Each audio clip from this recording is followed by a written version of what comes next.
ଏଣିକି ନୂଆ PAN card ପାଇଁ ଆଧାର ବାଧ୍ୟତାମୂଳକ ଜୁଲାଇ 1ରୁ ହେବ କାର୍ଯ୍ୟକାରୀ।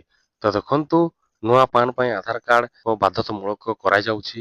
ତ କଣ ଅପଡେଟ ରହିଛି ଦେଖନ୍ତୁ ଆପଣମାନେ ଭିଡିଓକୁ ଶେଷ ପର୍ଯ୍ୟନ୍ତ ଫୁଲ ଷ୍ଟେପ ବାଇ ଷ୍ଟେପ ଜାଣିପାରିବେ ଯାହାକି ନୂଆ କାର୍ଡ ପାଇଁ ବାଧ୍ୟତାମୂଳକ କରାଯାଇଛି ଆଧାର କାର୍ଡ।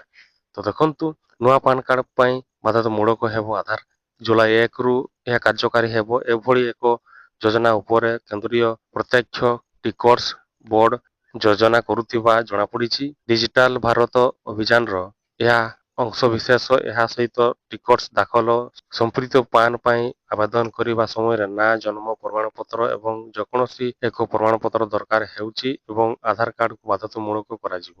ପୁରୁଣା ପାନ କାର୍ଡଧାରୀଙ୍କୁ ନିଜ ପାନ କାର୍ଡକୁ ଆଧାର ସହ ସଂଯୋଗ କରିବାକୁ ନିର୍ଦ୍ଦେଶ ଦିଆଯାଇଛି। ଏଥିପାଇଁ ଅନ୍ତିମ ଡେଡଲାଇନ ରହିଛି 2025 ଡିସେମ୍ବର 31 ତାରିଖ। ଆଧାର ସହ ଲିଙ୍କ ହୋଇ ନଥିବା ପାନ କାର୍ଡ ଆସନ୍ତା ବର୍ଷରୁ ଅଚଳ ହୋଇଯିବ। 2024 ମାର୍ଚ୍ଚ ସୁଦ୍ଧା ଭାରତରେ 74 କୋଟିରୁ ଅଧିକ ପାନ କାର୍ଡଧାରୀ ଥିଲେ। ଏଥି ମଧ୍ୟରୁ 60.5 କୋଟି କାର୍ଡ ଆଧାର ସଂଯୋଗ ହୋଇଛି। ତ ଦେଖନ୍ତୁ ଯଦି ଆପଣମାନେ ମଧ୍ୟ ଆଧାର କାର୍ଡ ସଂଯୋଗ କରିନାହାନ୍ତି, ତ ଆପଣମାନେ ଯଦି ଆଧାର ଲିଙ୍କ କରିନାହାନ୍ତି ପାନ କାର୍ଡ ସହିତ, ତାହେଲେ ଆପଣ ଖୁବ ଶୀଘ୍ର କରନ୍ତୁ, ନହେଲେ ଆପଣଙ୍କ ପାନ କାର୍ଡ ଅଚଳ ହୋଇଯିବ। ତ ଏଇଭଳି ଆଜିର ବେଷ୍ଟ ଥିଲା। ଆଶା କରୁଛି ଭିଡ଼ିଓ ଭଲ ଲାଗୁଥିବ, ତାହେଲେ ସେୟାର କରନ୍ତୁ, ଲାଇକ୍